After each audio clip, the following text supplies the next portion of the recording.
నమస్తే రమగారు. నమస్తే జయ. రమగారు, పూజ గదిలో నీటి పాత్ర ఉంచాలి అని అంటుంటారండి. దీనికి ఏదైనా కారణం ఉందంటారా?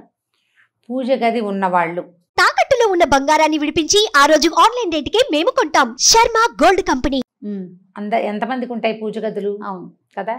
దేవుడికి ఒక దిగూడు, ఒక గూడో, ఒక చెక్క మీద దేవుని పెట్టుకుంటాం. వంటింట్లోనే ఒక గూడు, ఒక ర్యాక్లో ఏర్పరచుకోవచ్చు.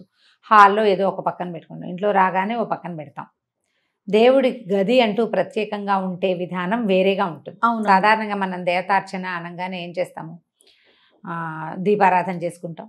తర్వాత ఏదో పళ్ళో ఫలమో పంచదారో బెల్లం ముక్కో పటికి బెల్లమో, పంచదార అందరూ పెట్టరు, తప్ప పంచదార పనికిరాదన్న భావాలు కూడా ఉంటాయి. అవును. పటికి బెల్లం కానీ బెల్లం కానీ లేకపోతే ఇంకేదైనా పదార్థం చేసుకుంటే చేసిన పదార్థము నివేదన చేస్తాం. సాధారణంగా నివేదన చేయాలంటే ఏం చేయాలి? నీళ్లు చల్లి దాని మీద ఒక మంచి శ్లోకం ఉండదు. తత్వం తత్వేన పరిశించామి అని శ్లోకం. ఇది పరిశేచన చేసి, అంటే దాన్ని మీద నీళ్ళు శుద్ధి చేసి ఈ పదార్థాన్ని అయ్యా నీకు 5 పంచప్రాణాలకి ఆహుతులు ఇస్తాం. ఇది పద్ధతి. అప్పుడు పక్కన నీళ్లు పెట్టుకోవాలి. మనం ఏ పదార్థాన్ని నివేదన చేసినా, అంటే అన్న నివేదన చేసినప్పుడు మనం అన్నం తినేటప్పుడు ఎట్లా మంచినీళ్ళు పెట్టుకుంటామో అట్లా ఒక గ్లాస్తో తప్పకుండా నీళ్లు పెట్టాలి. ఉడికించిన పదార్థాలు ఏవి నివేదన చేసినా, ఒక్కటి చేసినా 10 చేసినా కూడా, పాయసం చేసామనుకో పాయసము మంచినీళ్ళు, పులిహార చేస్తే పులిహార మంచినీళ్ళు, అన్నం మీద కాస్త బెల్లం ముక్క పెట్టి కాస్త నేర్చుకేసి నివేదన చేసామనుకో అప్పుడు కూడా ఒక గ్లాస్ మంచినీళ్ళు. ఇది ఫలాలు పళ్ళు బెల్లం ముక్క పటికి బెల్లం ముక్కకి అక్కర్లా, కానీ ఉడకబెట్టిన పదార్థానికి తప్పకుండా ఒక గ్లాసు మంచినీళ్ళు కూడా పెట్టాలి. మనకి ఎట్లా అవసరము అట్లా. పళ్ళతో పాటు నీళ్ళు ఇవ్వక్కర్లా, బెల్లానికి నీళ్ళు పెట్టరు. అంటే ఇది పూర్తిగా సాంప్రదాయబద్ధమా అంటే మనం సాధారణంగా చెయ్యగలిగే విధి సంగతి చెప్తున్నాం. ఓకే, ఇలా పెట్టుకోవాలి. ఇలా పెట్టినప్పుడు ఈ నీళ్లు ఉంటాయి. తర్వాత మనం నీళ్లు చల్లే నివేదన చేస్తాం.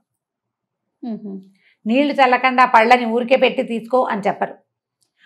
పూజా విధానం అంటే ఒట్టిగా దీపారాధన పెట్టి 2 పళ్ళు పెట్టి దండం పెట్టుకునే వాళ్ళకి కాదు ఇది. ఇట్లా నివేదనగా చేయగలిగే వాళ్ళకి, ఆ రకమైన మంత్రాలు నేర్చుకునే వాళ్ళకి పుస్తకాల్లో ఉంటాయి. అవి చదువుకుని నివేదన చేయాలంటే, మనం సత్యనారాయణ వ్రతం చేసినప్పుడు బ్రాహ్మణ వచ్చినప్పుడు చెప్తాడు కదా, అవును, నీళ్ళు చల్లి చెబుచ్చండి, చేయి చూపించండి, ఇలా చెప్పండి.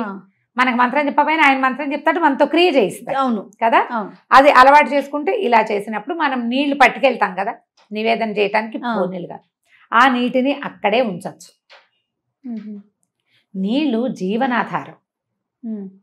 నీరు ఎక్కడుంటే అక్కడ జీవం ఉంటుంది. నీరు లేని చోట జీవం ఉండదు కదా. ఆ నీటికి ఆధారభూతమైన వాడు నారాయణుడు, విష్ణుమూర్తి. ఎక్కడ నీరుంటుందో అక్కడ విష్ణువు యొక్క ఇది ఉంటుంది. ఆయన అక్కడ ఉన్నట్టే, జీవం ఉన్నట్టు.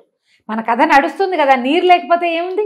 పక్షులు కూడా నీటి కోసం వలసపోతాయి వెతుక్కుంటూ, జంతువులు నీటి కోసం వెతుకుతాయి. మనము నీరే కదా మన జీవనాధారం.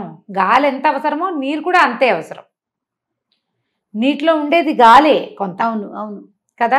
కాబట్టి ఈ నీటిని ఇలా గనక దైవం ఎక్కడ పెట్టుకుంటామో అక్కడ నీటిని గనక ఉంచితే అక్కడున్న జీవశక్తి వృద్ధి అవుతుందని ఒక నమ్మకం. ఓకే, మనం ఈ పట్టుకెళ్ళిన నీళ్ళు అక్కడే ఉంచేస్తాం. రేపొద్దున మళ్ళీ ఆ నీళ్ళు తీసేసి ఫ్రెష్ నీళ్ళు పెట్టుకుంటాం. నివేదన చేసేసాక పళ్ళు తెచ్చేసుకుంటాం, కానీ నీళ్లు తీసుకురాము. నీరు అక్కడే ఉంటుంది. మనం నీళ్ళు చల్లడానికి పట్టుకెళ్ళామా? ఈ పట్టుకెళ్ళేవి రాగి పాత్ర అయ్యి అయితే దాంట్లో ఒక తులసి దళం కానీ వేసి కనుక, నులతలు లేకపోయినా పర్వాలేదు, వేసి పెట్టుకుంటే మర్నాడు పొద్దున నీరు తాగచ్చు కూడా మనం. ఓకే, శుద్ధంగా ఉంటే. దుమ్ము అవి పడితే కాదు. ఆ నీళ్ళని ఏం చేస్తాం? ఒకవేళ తాగలేదు మొక్కల్లో అది చేస్తాం కదా. ఇట్లా నీటిని గనక ఉంచితే ఏమవుతుందంటే, మనకి భగవంతుడిని మనం ఎక్కడ స్థాపన చేసి మనం నమ్ముతాం. మన ఇంట్లో పూజ గదిలోనో దేవుడి గుడి దగ్గర కూర్చుని మనసు ప్రశాంతంగా ఉంటుంది. అక్కడున్న ఆ శక్తి వృద్ధి అవుతుంది ఈ నీటిని ఉంచటం వల్ల. ఒకవేళ మనకి ఇలా అవకాశం లేదు, గది లేదు, కింద కూర్చునే వీలు లేదు, ఎక్కడో గోడకు ఒక చెక్క పెట్టుకున్నాము, దేవుడి పటాలన్నీ పెట్టుకుంటాం.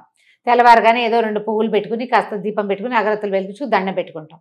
అక్కడ కూడా మీరు ఒక గ్లాసు నీళ్ళు పెట్టుకోవచ్చు. పడిపోకుండా ఏర్పరచుకొని పెట్టుకుంటే పవర్ పెరుగుతుందని భావన. అక్కడ జీవశక్తి వృద్ధి అవుతుంది అని. అవకాశం ఉంటే పెట్టుకోండి, అవకాశం లేకపోతే మనస్ఫూర్తిగా ఒక నమస్కారం చేయండి. ఎందుకు పెడతారు అని చెప్తున్నాం, కానీ పెట్టి తీరవలసిందేనని మాత్రం లేదు. ఓకే, పెట్టాల్సిందే అని కాదు.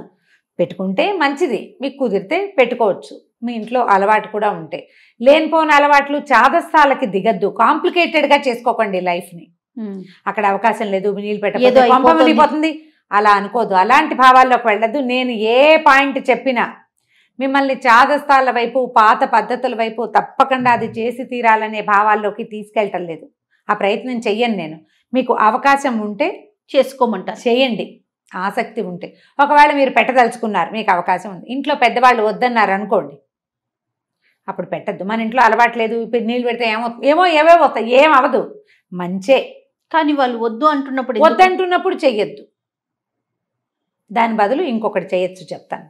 మన వాకిట్లో కానీ, మేడ మీద కానీ, మన బాల్కనీలో కానీ పక్షులు తిరుగుతూ ఉంటే ఈ ఎండాకాలం రోజు ఒక బౌల్తో నీళ్ళు పెట్టండి. భగవంతుడి దగ్గర పెట్టిన దాంతో సమానం. జీవాలకి మనం నీరిస్తున్నాం, మరి నీరే జీవనాధారం అని చెప్పుకున్నాం కదా. ఆ నీటిని ఇచ్చినందుకు భగవంతుడు మనని కరుణిస్తాడు. ఇది గొప్ప సహాయంగా పరిణమిస్తుంది. ఎలా దేవుడి దగ్గర నీళ్లు పెడితే ఫలితమో, పక్షులకి నీరు పెట్టినా కూడా అంత మంచి ఫలితం కూడా లభిస్తుంది. ఆహారం వేయకపోయినా పర్వాలేదు, అవి పురుగులో ఒడ్లో ఏవో ఒకటి వెతుక్కుని తింటాయి, నీటికి ఆవురావురు అనిపోతూ ఉంటాయి. మనలాగానే అవిను. అవును, వాడు ఎండలేని చోట కొంచెం నీరు పెట్టండి. ఒకవేళ అలా కుదరనప్పుడు ఇలా చేసుకోండి. ఇది మంచిది, మనకు ప్లస్ అవుతుంది, పాజిటివ్ ఎనర్జీ. అది అవకాశాన్ని బట్టి చేయండి. దీన్ని అయితే ఎవరు కాదనేది కాదు కదా, ఎవరు కాదంటారు కదా. అది పెద్దవాళ్ళు కాదంట, మన ఇంట్లో అలవాట్లేదు, మనకి లేదు, లేనిపోని చాదస్తాలకి వెళ్ళొద్దు, అలాంటివి ఏమైనా ప్రశ్నలే ఉండవు, ఉండకుండా ఉంటుంది. ఇది మంచి పద్ధతి. సూపర్ అమ్మగారు. నమస్తే అండి. నమస్తే చేయ.